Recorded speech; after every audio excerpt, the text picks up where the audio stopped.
Hey everyone, it's Driftwood speaking for Gamerside, and today I'm here to tell you about one of the most anticipated titles of this year. As you know, Horizon Forbidden West will be out in a few days now, and I'm guessing many of you are wondering if it was worth the wait.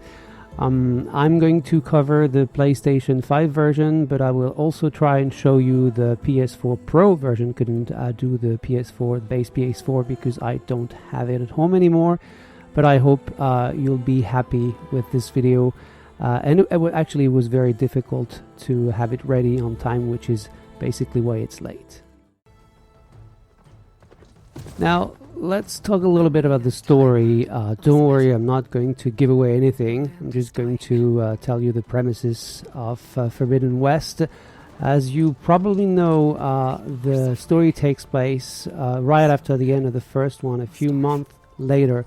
Aloy is trying to find Gaia's backup to try and save the planet, because apparently it's still in danger. There's a red blight, as they call it, that is threatening the world, and Aloy has the responsibility to save everyone again, because she's the only one who actually can do it, because, well, of who she is.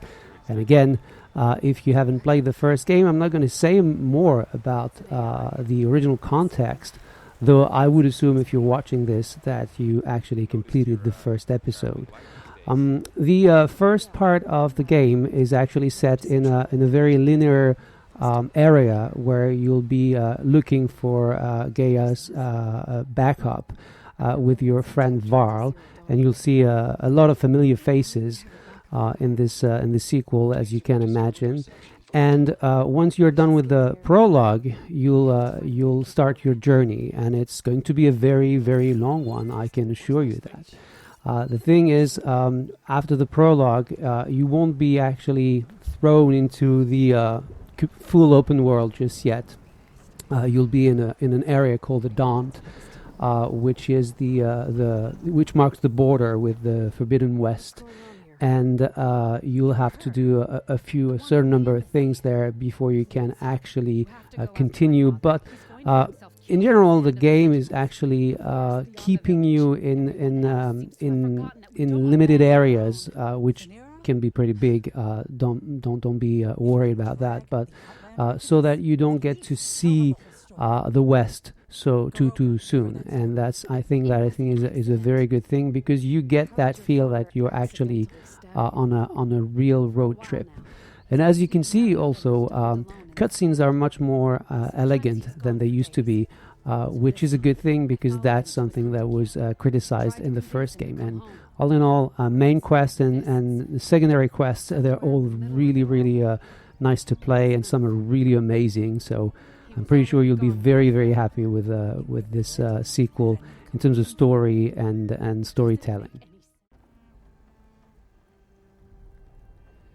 Gameplay in Horizon Forbidden West is still a lot of fun. I mean, there's many things to say, because there are many systems that have been more or less enhanced, like the skill tree. There are actually now 6 of them, 6 different ones: warrior for melee combat, trapper for traps, hunter for using bows and all the different weapons you can have, survivor for anything that's related to survival, obviously, stealth, and also machines and the hacking of machines.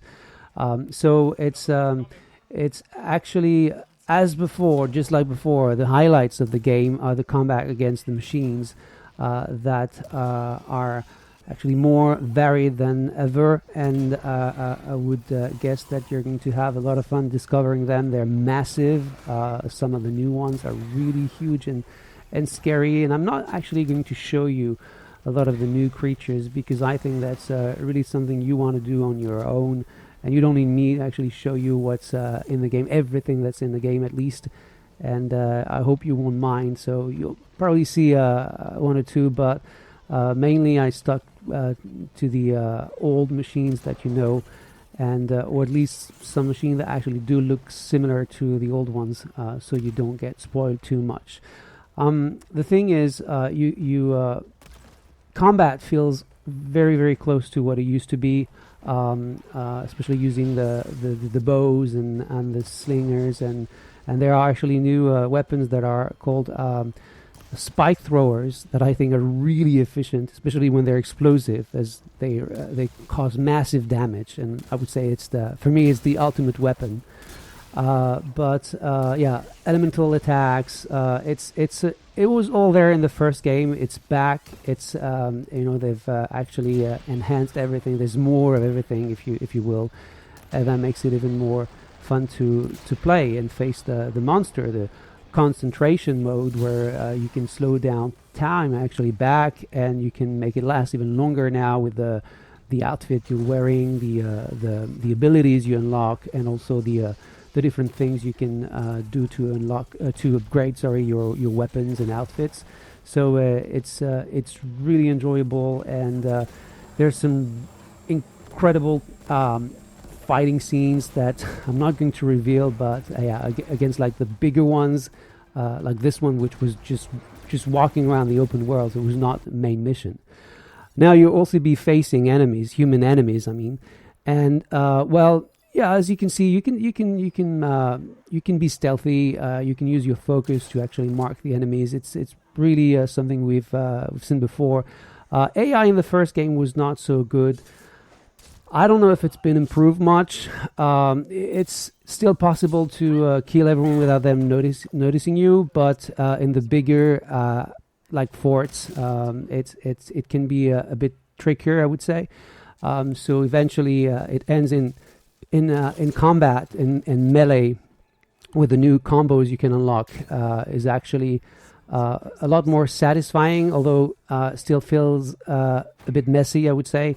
I feel that you can actually do the button mashing technique and it's going to work, and it's a bit of a shame on that side. I was hoping for something maybe more strategic in a way, and maybe the fact that it's impossible to lock onto the enemy is making it messier than it should be.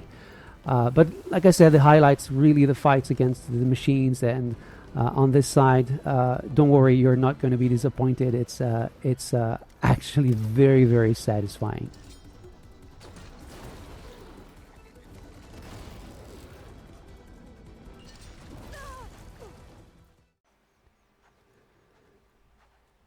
Now, as you know, Horizon is not just about combat. There's also a lot of exploration, which is fine by me because I love this aspect of the game. I love exploring new worlds. I love discovering new vistas. I love actually walking in the ocean, looking at the foam. It looks so great. But traversal has also been improved quite a bit because now Aloy can actually climb onto cliffs much more easily. Now, there's actually something that is not entirely satisfying for me, is that it's impossible to really know when you can climb a cliff or not.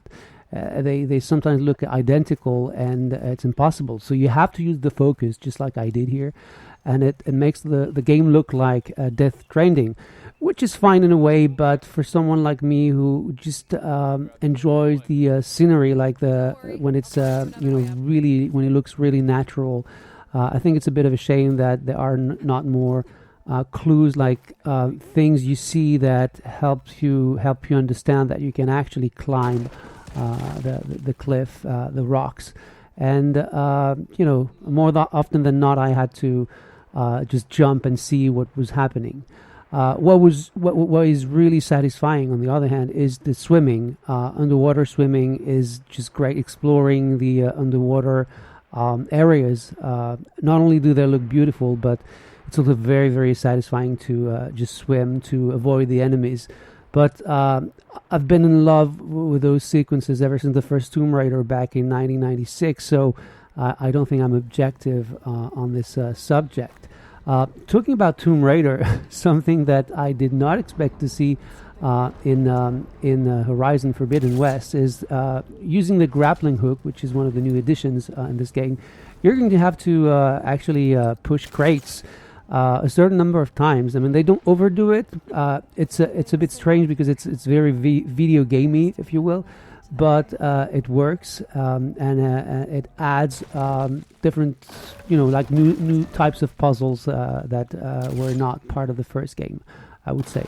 The grappling hook, it's not the exact name they use, but I'm afraid I've forgotten how it's called in English, is very convenient. I would say it's not a game changer as I thought it would be, as you're limited to some places you can actually grapple to, or you can actually also use the grappling hook to get crates like this one. And in combat, I have to say, even though sometimes it was possible to use it, I didn't use it that much. I'm a big fan of the air gliding thing we can use now also to slow down a fall. I think it's a great addition to the game. It also can be used in combat, but for exploration. When you're on top of a mountain and you want just to go down very quickly, it's very nice to be able to do that, and you enjoy the view even more. And obviously, it's also used in some situations like this one with the tall neck. And tall necks are back, obviously. And what I find really cool is that they are all unique in that the way to reach their top is actually going to be unique for every single one of them. And it's the same for basically for other types of locations where you never really do the same thing, although they may look the same. And yeah, I think it's really interesting to see that they've tried to give you more unique situations than maybe in the first game, where you felt that routine somehow. And here it's well, I would say it's much more interesting in overall. And there's sorry about that. There's a lot of fun, just walking around, just exploring the world, discovering the new areas, and man, do they look incredible, as you'll see even more in the let's say PlayStation 5 section, where I talk about the visuals and all the different things I noticed from a technical standpoint.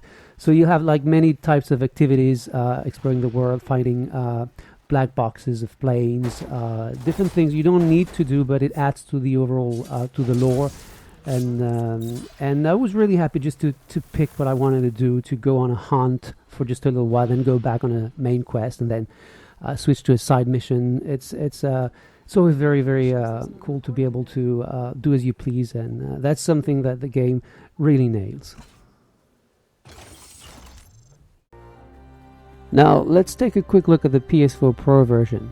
I wasn't able to play the base PS4 version because I don't have it at home anymore, so I'm sorry about that, but I'm going to tell you about the differences that I've spotted between the PS4 Pro version and the PS5 version.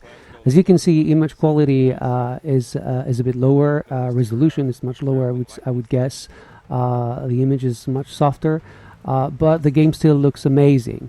And well, the devil is in the details, as they say, and I think that's really where you'll see the differences between the two versions, because the game is cross-gen. It'll be a bit like Forza Horizon 5, where you had really good-looking old-gen versions, but the Xbox Series version was a lot more polished in terms of details and all the things you could see. So yeah, there's a lot of there's more pop-in and issues in this version of the game on PlayStation 4 and PlayStation 4 Pro, although it's still really acceptable. The LOD also is actually much less impressive. In the distance you can see the details are much lower in PlayStation 4 Pro compared to the PS5. But I mean, come on! I mean, the game looks amazing, and that's the bottom line. And I think that even when you take a close look with the photo mode at the ground, it's still very detailed. And I don't think people will be missing out. I mean, especially if you haven't been able to get a PlayStation 5 yet. I think if you really want to play the sequel, you're going to have a great time, and that's the most important thing, right? So yeah, as you can see, it looks very, very nice, and I'm sure John will actually show the differences much better than I did.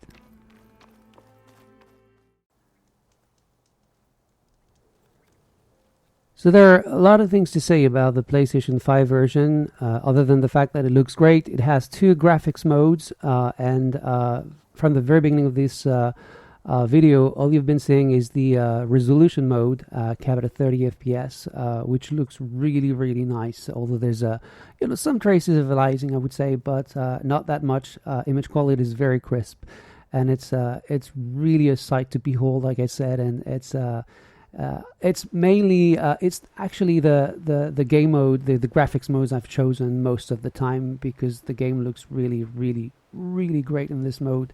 And I don't mind the 30 FPS, to be honest. I don't think it's a real problem in this type of game. And it's actually very smooth, apart maybe from 1 or 2 times when, maybe because it was a bit hectic, I may have seen some frame drops here and there. But overall, my experience has been very smooth, even before the day 1 patch was released. And it did last week for me. And I'm going to show you, obviously, the performance mode, and you're going to wonder, why the hell did he actually stick to the the graphics mode, the resolution mode, because it looks so much smoother, basically, when the performance mode is active.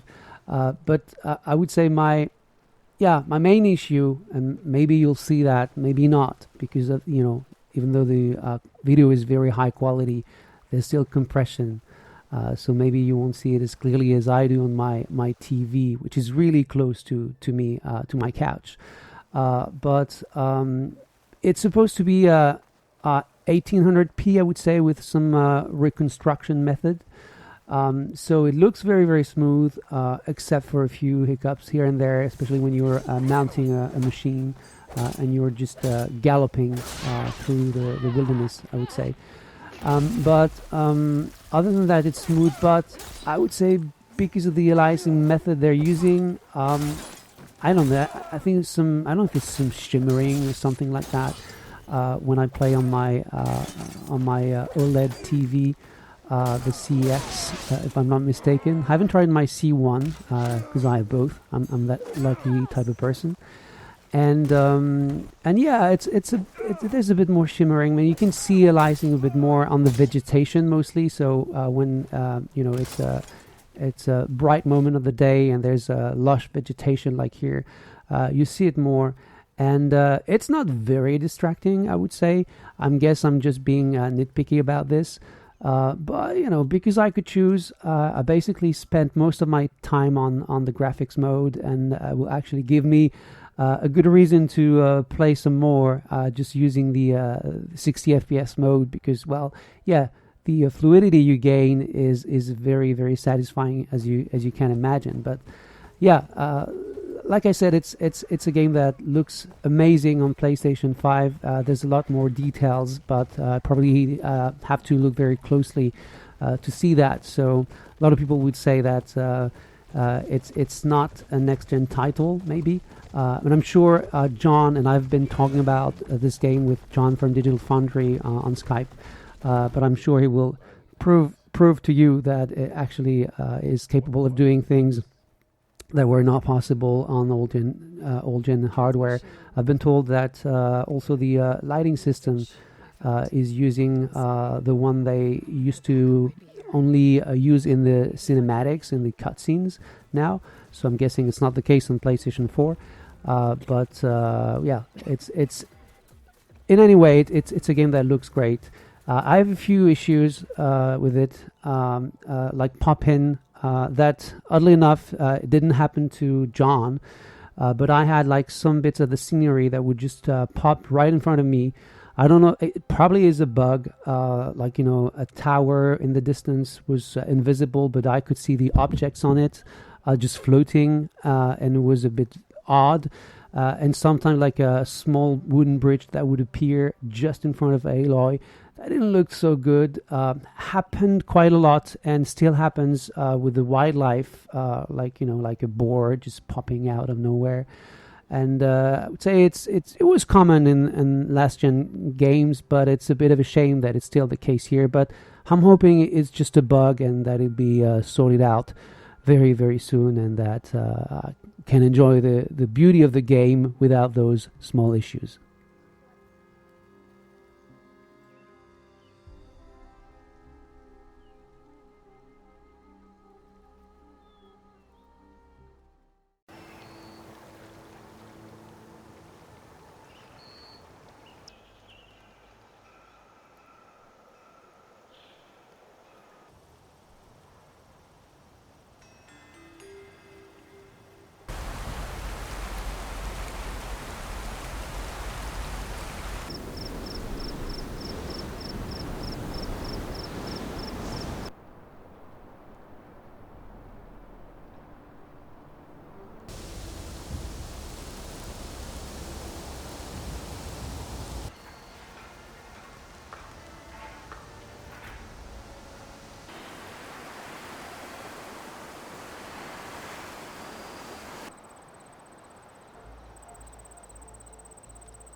So how about a quick comparison between the two versions I've played? If you check this sequence from the introduction, especially the first shot with the fox, you might actually see some differences in the details. Like I said, it's mainly going to be their image quality too. When you see the gameplay clips I've prepared, I didn't have much time to make a long segment of that video, so that's why it's so short and it doesn't show as much as I would have liked. But here, yeah, you should be able to spot the difference in image quality, especially because I'm using resolution mode on PlayStation 5 and it's much crisper. Yeah, I'm sure John from Digital Foundry will show you the differences much more evidently than I'm doing now. But Plain Song here, for example, the wooden arch in the distance and the yellow D in general, it's much more convincing on PlayStation 5 as a result, which adds realism and credibility to the scene. And well, that's pretty much what we expect from this gen. So that's about it for this segment of the video, and I really hope that well, you don't mind if it's so short.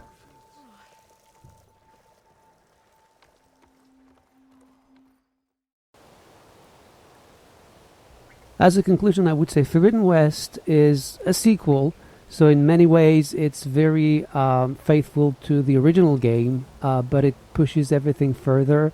The scale of the world, I would say, the number of things you can do, how unique they can be, and well, graphically it looks even more impressive.